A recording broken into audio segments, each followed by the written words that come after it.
of the membership committee, and he is a member of our committee, the Order Mondial Committee. Next is Tal. We know him as Tal Sunderland Cohen right now. Tal is the former Bayi delegate of Israel. He is honorary Bayi delegate, and he is member of the Conseil Magistral and member of our Order Mondial Committee. As you know, the Order Mondial was founded in France in 1963, and ever since has been up and down, and hopefully we have seen the rebirth of the Order Mondial in 2015, and from there we started to grow rapidly in this respect. So today we are about 4,300 members worldwide, up from about 1,900 members in the end of 2014 or middle of 2015. Before going on, I just missed one of our committee members, Harold Small, or Hal Small. He is the former Bayi delegate of the United States until last year.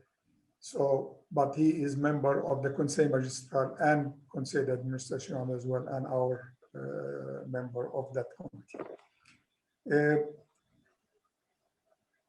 I would like to thank our speaker of today, although he is not on yet, but Isabel is an active member of the Bailliage of Great Britain, but he is Turkish citizen, and he is well aware of the Turkish wine and wine industry, so he will be speaking about that, and Tal will have an opportunity to give him the right introduction.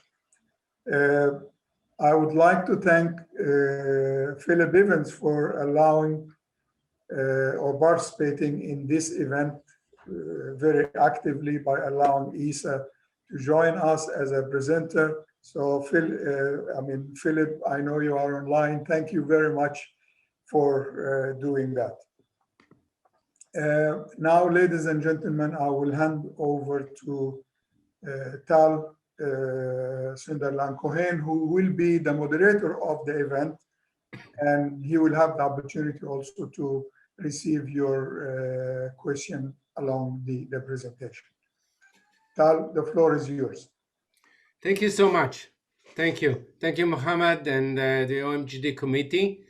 I have to say this is quite an awkward thing because our speaker is a bit late. He wrote me that he has a few problems, but I hope he can join us as soon as possible. So I need to steal a bit of time in order to let him join in. So in the meantime, what I want to share with you that in the last few weeks and months, we were making sure that we have a program that is for the next year almost. With every month, we'll have a speaker from another country that speak about specific wine region or the whole country as whole. And so it's quite moving and quite interesting that from the Chambre of the State, we will have this kind of a program online. For that also, we open some social media pages. So you just need to look for us on Facebook and Instagram. It's called OMGD Global. OMGD Global. Hashtag OMGD Global. This is our sign. So if you have some pictures with you and a glass of wine or a bottle of wine, or if you want to share with us something, this is the place to do that on the Facebook and Instagram. I hope maybe later we can do some other other social media. If someone is want to do it on LinkedIn or TikTok, will be there to share our wine expertise and wine moments.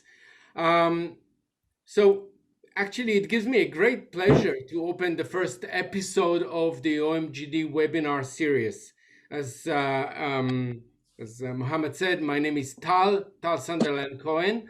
I'm a journalist and a wine educator. So I know a bit about the wine. I will be, as Mohammed said, the moderate of the program, and I will help the speaker with a question that you are welcome to ask via the question and answer page. As you know, we have the question and answer at the footer of the webinar frame. And of course, we will try to answer as many answer and questions as we can. So please tell us what you're drinking and where you're from, and share with us all that. Okay. Oh, hello, Isa. Welcome. Hi, everyone. Okay, let me introduce you. We'll do it quickly so we can start. I'm very proud and excited to introduce our confrere, Isabel. Isa is the first and only person from Turkey to qualify as a master sommelier in 2009, and he is a board member for the Court Master of Sommelier. He has competed and a judge many competitions and was awarded Best Sommelier in Europe in 2008. Isa was head sommelier in the legendary Fat Duck restaurant for 13 years before setting up his own restaurant, Trivet. Previously, he was a commis sommelier at the Vineyard Stockroast. Isa is now based in London and chairs the Jean Chen competition in the Chêne Gras Breton.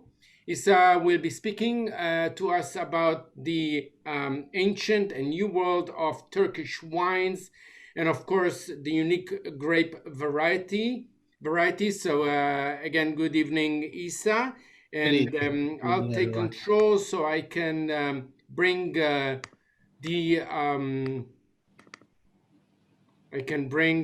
presentation over. So now we have the presentation, and I hope everybody can see the presentation now. So good evening, everyone, and I'm going to start it without any further delay. I do once again apologize for the tardiness of my arrival. And I think before I start talking about the history, I would briefly want to touch the geography and where Turkey lies at this moment. And Turkey occupies the land between Asia and Europe. Part of it is in Europe, the Thracian part in the northwest of the country. To the west, we have the Aegean Sea and Greece. And in the north, all of the north of Turkey is covered by Black Sea. Then to the east and northeast, we have got Armenia, Georgia, Azerbaijan, Iran, Iraq, down to the south, Syria and Mediterranean. So that sort of gives you an idea about the location of it. It's a distinct Mediterranean country, but with many influences of different climate and weather conditions. Also, topographically, it's a country that is very highly mountainous. There is more than 10 mountains in Turkey that is above 3,500 meters. So that inevitably has effect on where and how viticulture is practiced and winemaking is practiced. And the brief timeline of the wine in Anatolia and larger area Turkey today, if we look back, the history of or the evidence of Vitis vinifera wine grape goes back 9,000 years in Turkey. The evidence of solid winemaking goes to Hittites and Hattians around 2000, 2005,000 years BC. And then various different civilization came and passed. And I think it's important to actually talk about the Hittites in particular. On the slide, you see the Mount Ararat to the left of the slide, and to the right of the slide, you have got the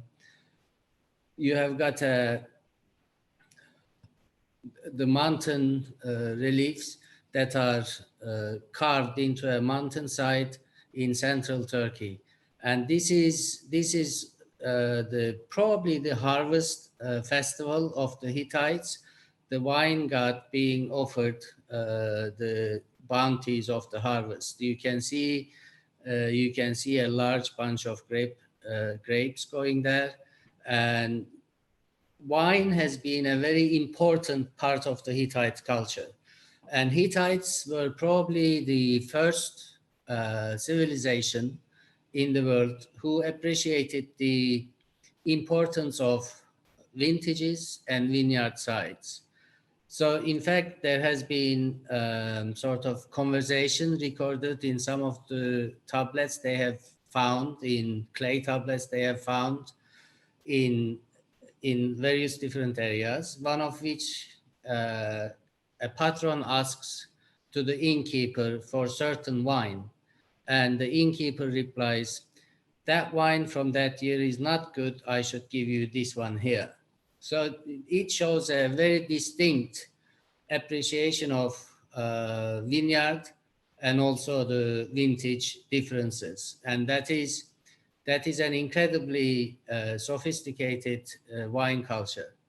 And then in the same time, wine was accessible by most, but better wine was reserved for the kings and the gods in that time.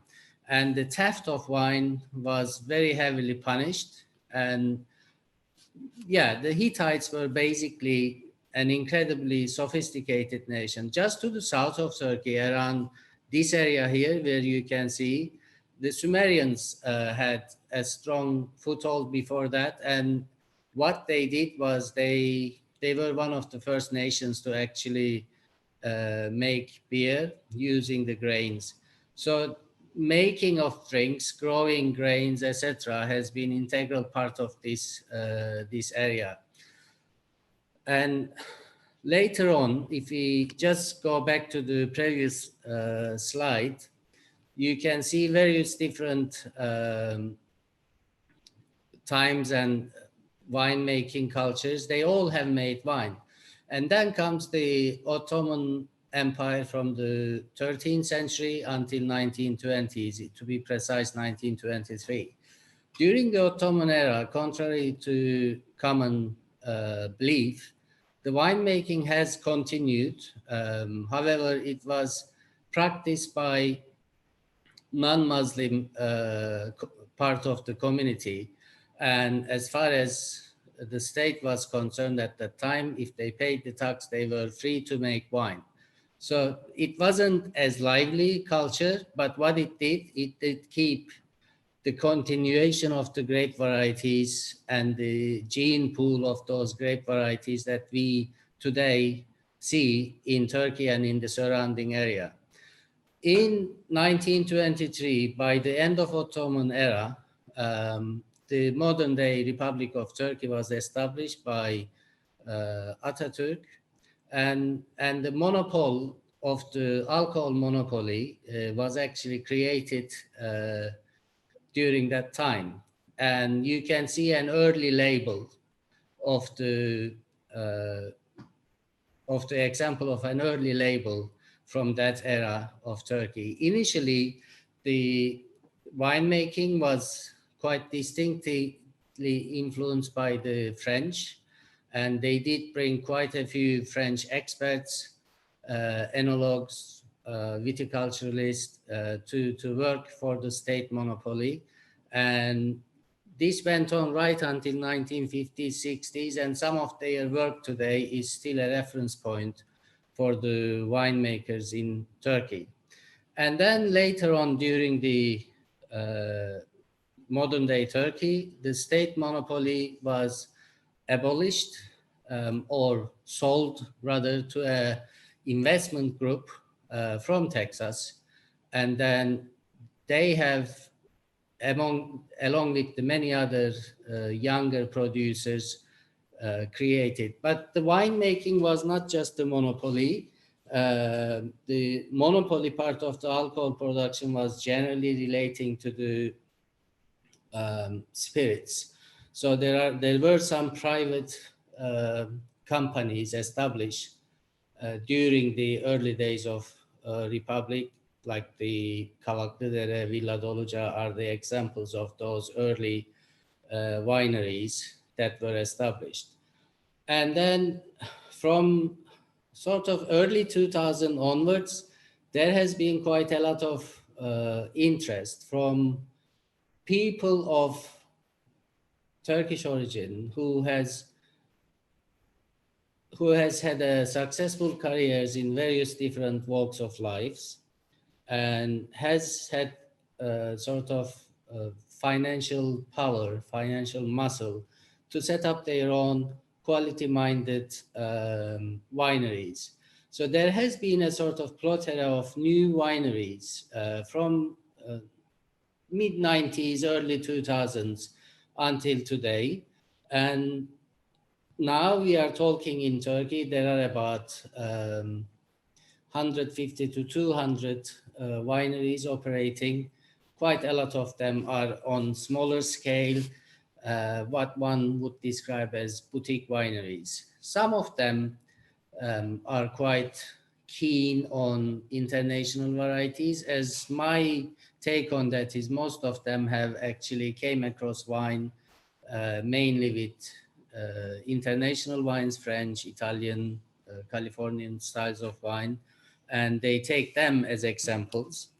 And then also from sort of 2010 onwards, there is a reflection on the grape varieties that have been planted in Turkey, and many producers since then have started to look at the indigenous varieties.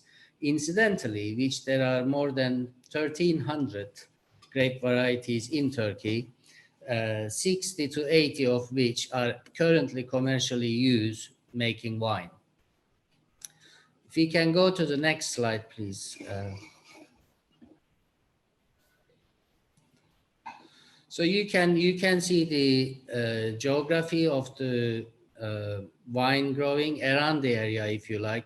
If you look at Patrick McGowan, the professor of molecular archaeology, has done some great work on the source of viticulture and other alcoholic beverages around the world.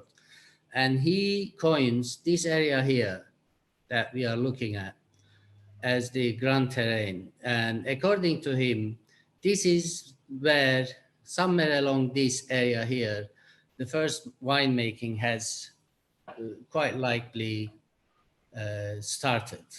And then it's probably somewhere around here in Georgia and Armenia. And then it goes to Turkey, Egypt, around Lebanon, Israel, this area. And then Crete is quite an early one. Northern Balkans, southern Bulgaria, around that area is, this is about 7,000 BC. And then this is about 4,500, 7,000 BC around this part of Turkey, 4,500 BC. Crete here is the similar one. Mainland Greece is, interestingly, a bit later, more like 2000 BC, 1500 BC, along with Italy, France, and Spain, and Iberia.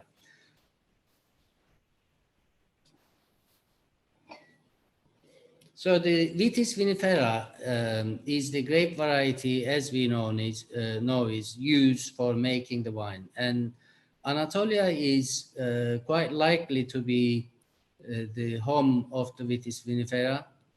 along with certain part of Caucasia here.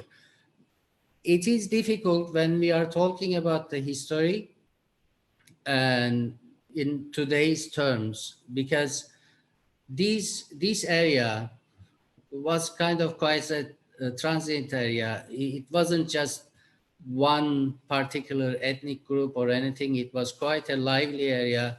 So therefore, I think referring to geography rather than a country as the source of winemaking or the viticulture could be right.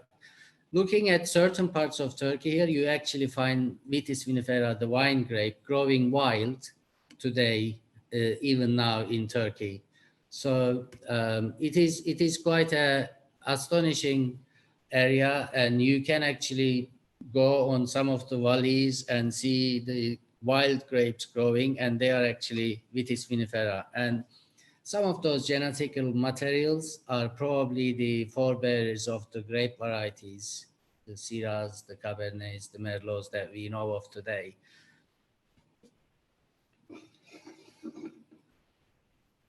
Let's get on to next slide, Tal. Thank you.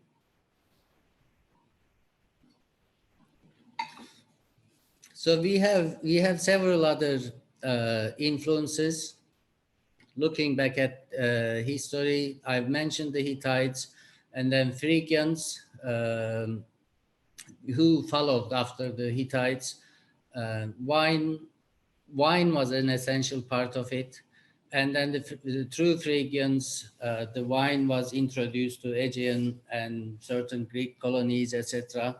Some of the grape varieties, like Muscat, for example, that is known as the Muscat grape variety, that is considered to be indigenous to Smyrna, what is today called Izmir. And there are several different strains of the Muscat grape variety. And interestingly enough, it's generally used table grapes. I must add at this point, actually, even though Turkey has quite a large grape growing at the moment, I think it's the 6th largest grape growing country in the world. Only about 3% of those grapes go to become wine.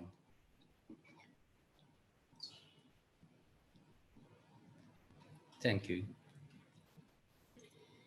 So I did mention earlier with regards to Ottoman Empire and the wine producing continuing there.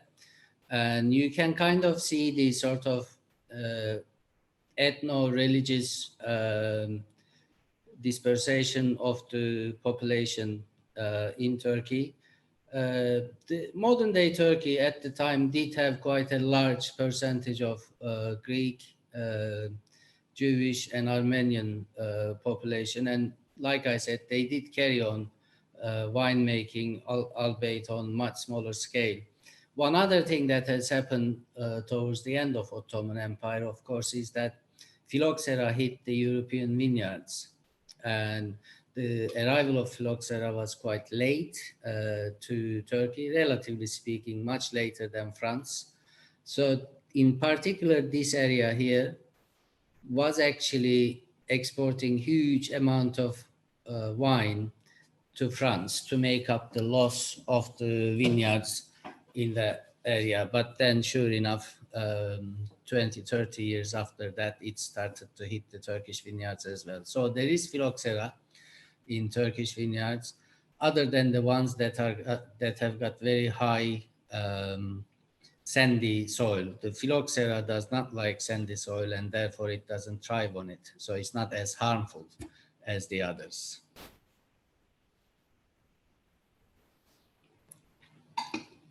In the first years of the Turkish Republic, the state monopoly in 1927, there were restrictions on what would be used and things like that. There is talk of appellation, but in Turkey, an official appellation contrôlé, as we know it in France, or the denomination d'origine in Italy, never really properly existed. even today, the certain sort of place names are used on the labels. Some of them genuinely addresses a single vineyard in a certain region, but you can actually get a bit like Australia. You can get wine, let's say, part of the grape comes from Eastern Turkey, the other part of the wine comes from somewhere in Western Turkey, and it becomes one label. So there is the appellation control system, or the origin control system in Turkey is very loose. And the winemaking is controlled, however, mainly for, again, tax reasons more than anything else. But I think there is a work done by private producers, individual producers, towards the more strict controlled appellation wine. So we will probably see a bit more of that in the coming years. You can see an earlier sort of example of labels. I guess it would be sort of in line with what was being produced in the rest of the world in terms of labels. In a strange way, it's quite a sort of charming label with Germanic bottle influence, and it's actually a liqueur wine, so it's likely to have been fortified.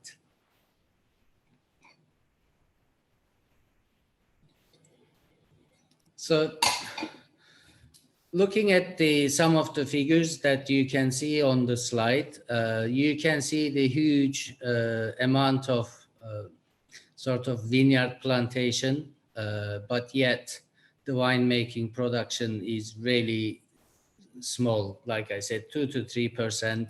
And the wine consumption per capita is around 1 liter per annum. That is, if you consider that Turkey in a normal year gets anything from sort of up to 40, 60 million people visiting the country as tourists, and they tend to drink far more than the Turkish population do, you can figure out the wine consumption there.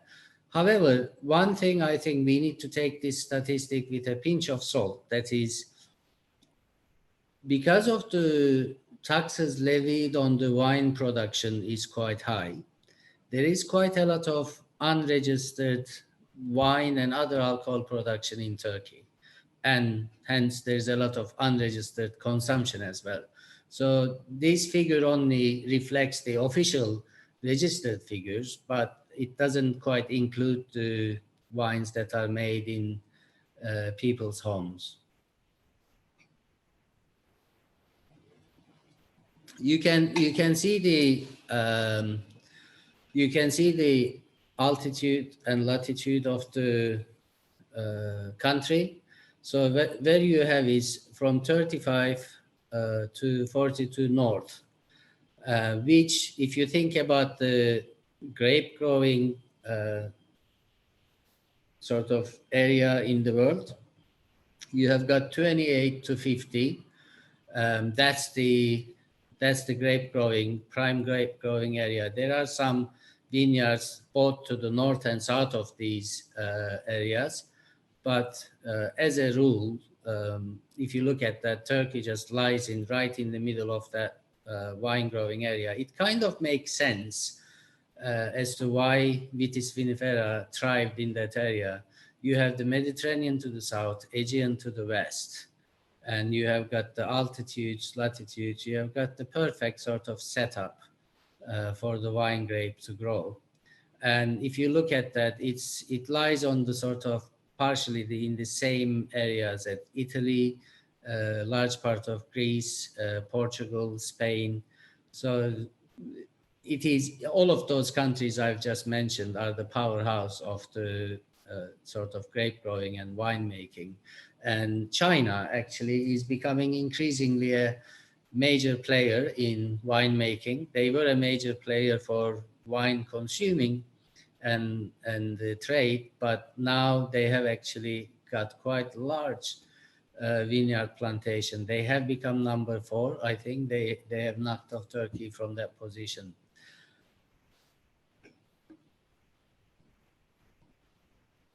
And again, the topography of Turkey, as I briefly mentioned, if you look at that here, these mountain ranges here, they tend to go inland like this on the west of the country. On the south, you have got this mountain range going all the way to the east of Turkey, goes parallel to the sea. So you have got this green, quite Mediterranean part here in this area. That Mediterranean influence goes further in this west of the country. In the north of the country, you have another mountain range going all the way, again, from west to east. And it's blocking the sort of very wet, rainy weather from Black Sea. So that's just going here. This part of Black Sea is actually like UK or Ireland. It's very green, and I think they get about 250 days of rain a day. So, but it's still a very pretty area, but not very suited for wine growing. In this part of Turkey here, you can actually get some tea plantations and things like that. So it becomes quite interesting there. And the wine growing is pretty much dispersed all of the other areas. Just maybe I should talk a little bit about the climatic influences here. Where you have this mountain range going here in the Mediterranean, to the south of that mountain range, the climate is distinctively Mediterranean. You have got hot, dry summers with cool springs and mild winters.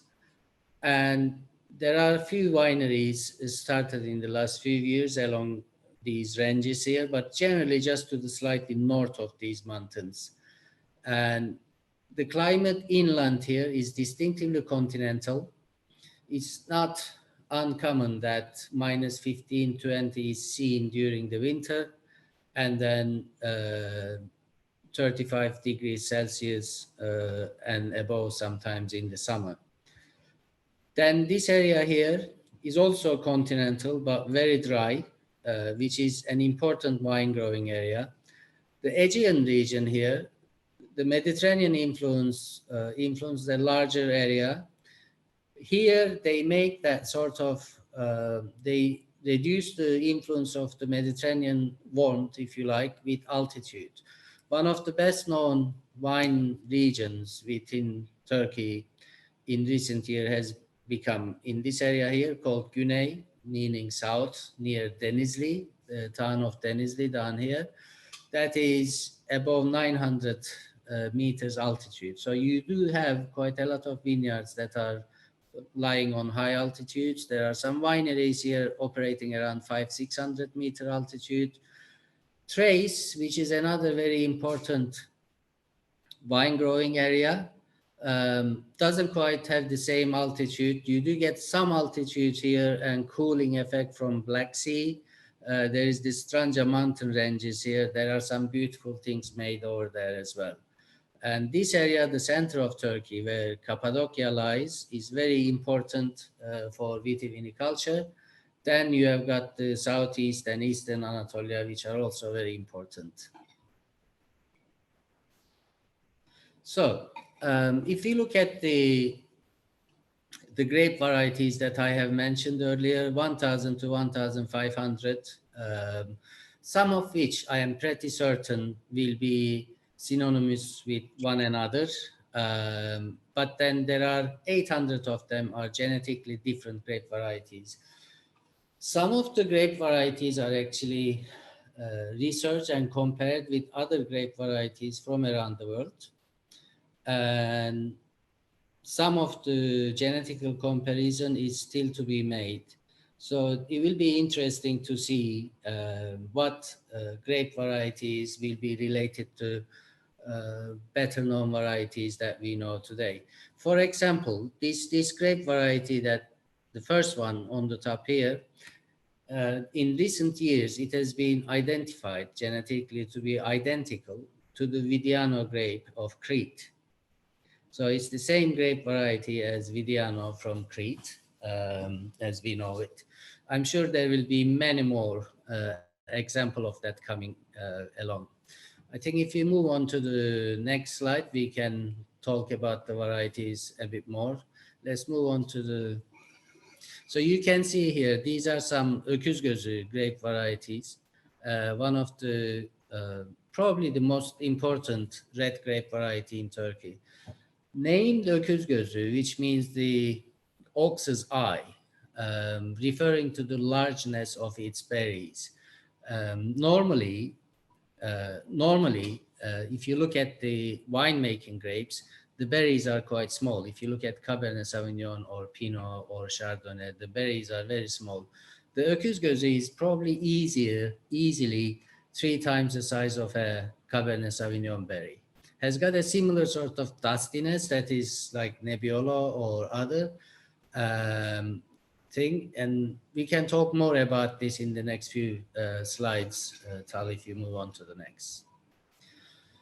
So we have got several distinct regions in Turkey that are distinctively used for winemaking. Marmara region, this region here, including the Istanbul. Istanbul actually used to have vineyards in the past. The nearest one is now in one of the islands here called the Avşa Islands. So this is the Marmara region. Marmara and Thrace. This is the Thrace or Trakya as it is called in Turkish.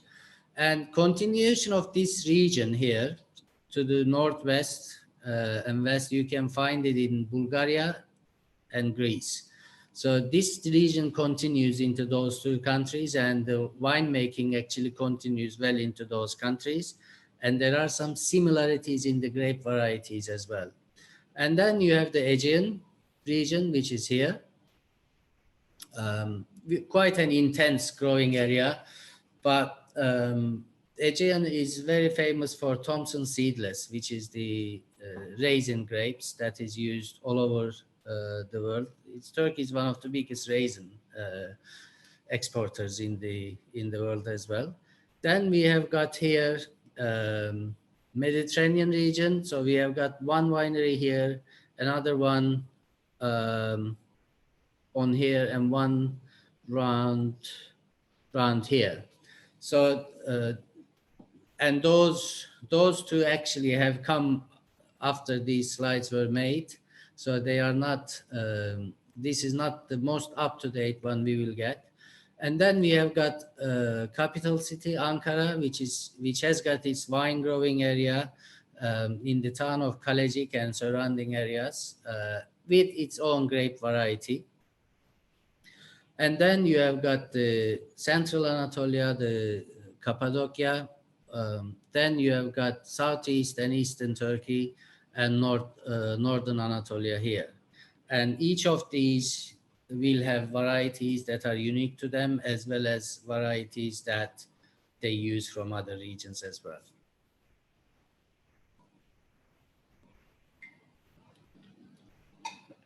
In the recent years, there has been works done by the initiative of the producers there to create wine routes from where you can actually take a trip and visit wineries on the way. Some of them have hotels, some of them have restaurants or both, and just visit and taste your way through. So this is the Aegean wine route here on this part of the map. And then the Marmara, the Thracian wine route is here, visiting several wineries, trying different wines. The Middle and Eastern Anatolian route, although it does exist, doing a trip along those lines, visiting wineries, would be easy on this part of the route. From there on, you need to really plan it quite well, and you can't just pick up a car and go. Basically, it would need careful planning, because the facilities are not quite modern and accommodating as the 2 here. Whereas these 2, like you would do in Napa Valley or in Yarra Valley in Australia, you could simply rock up, taste wines, have lunch, and if you fancy going to beach, you can go to beach. Lovely, lovely areas. And interesting part is that Turkey is one large open-air museum.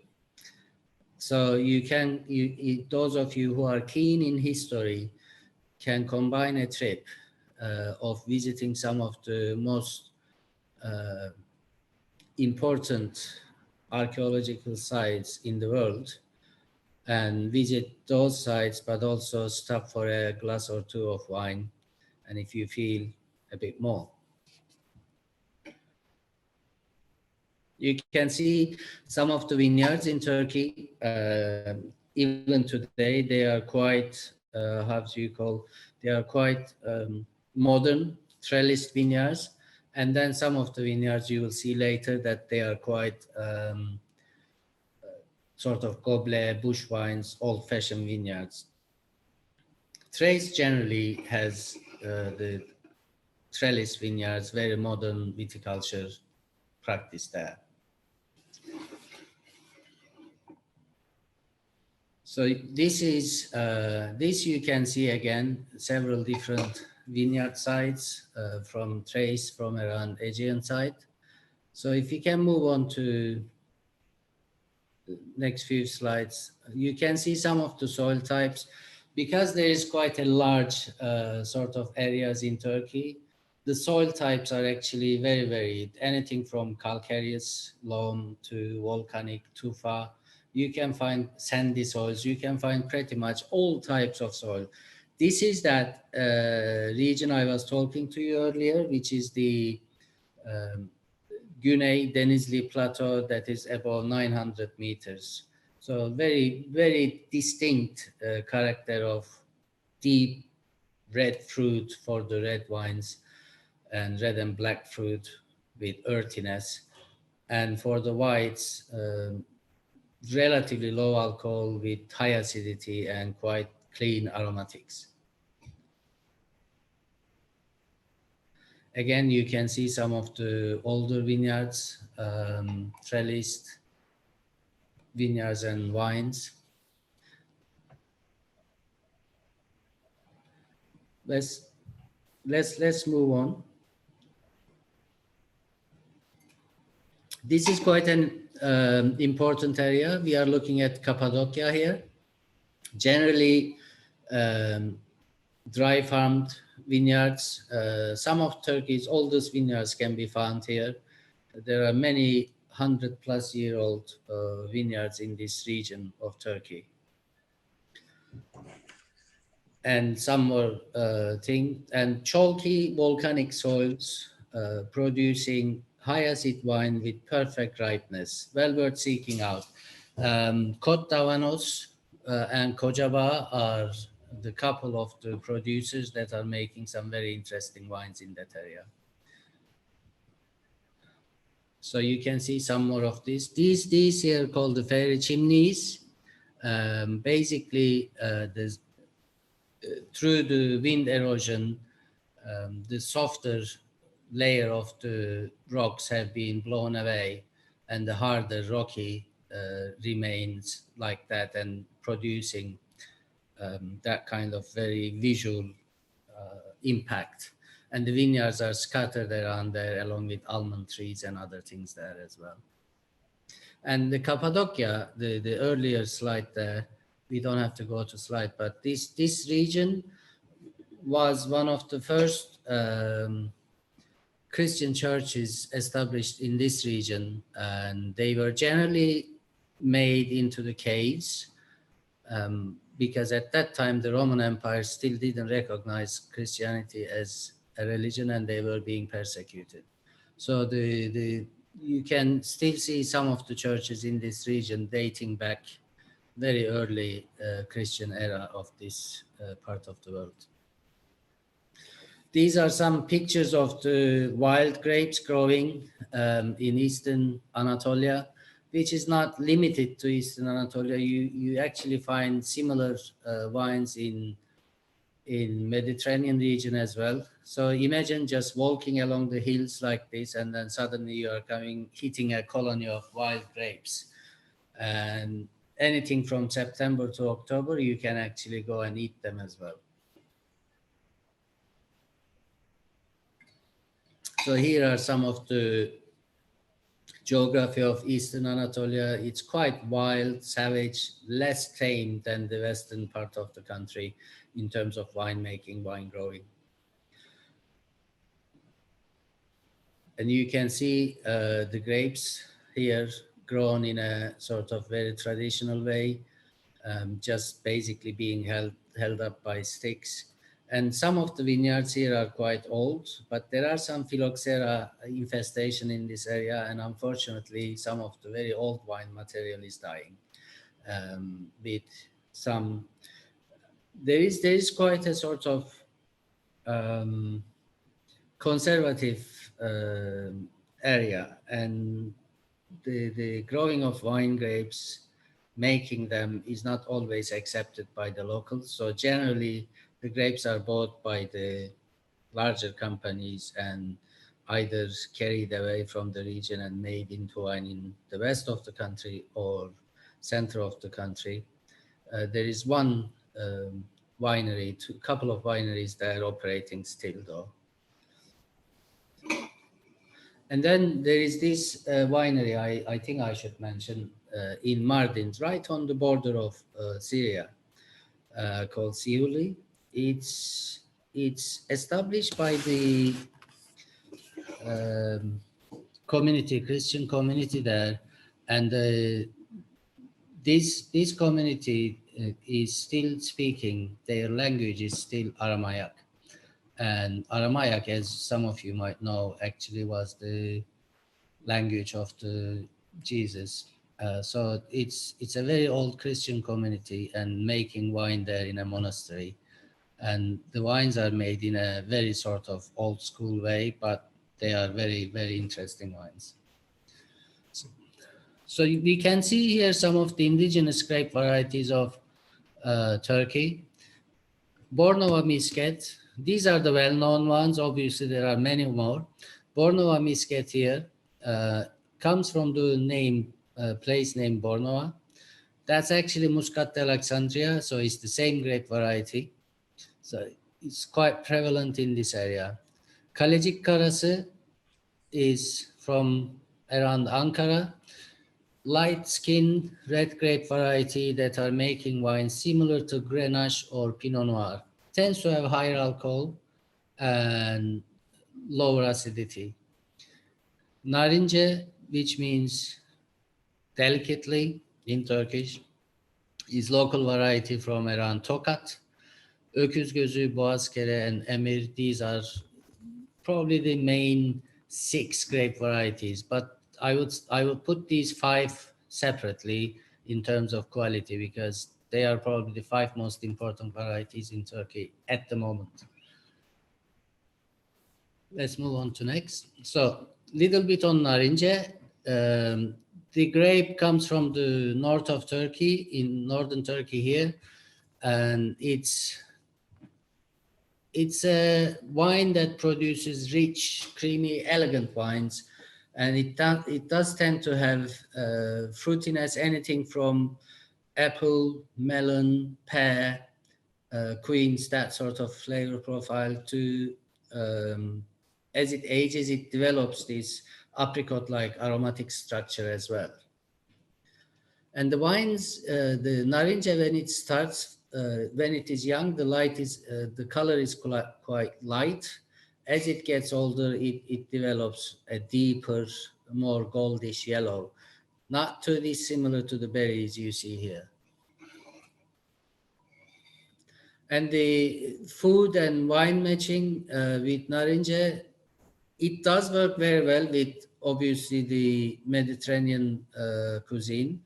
But I find Narince, especially if it is made in slightly reductive method, which Doluca Winery makes one under the label.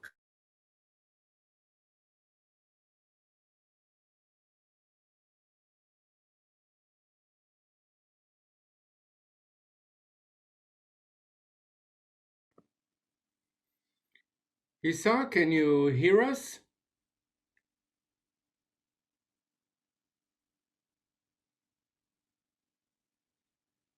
Did we lose Isa?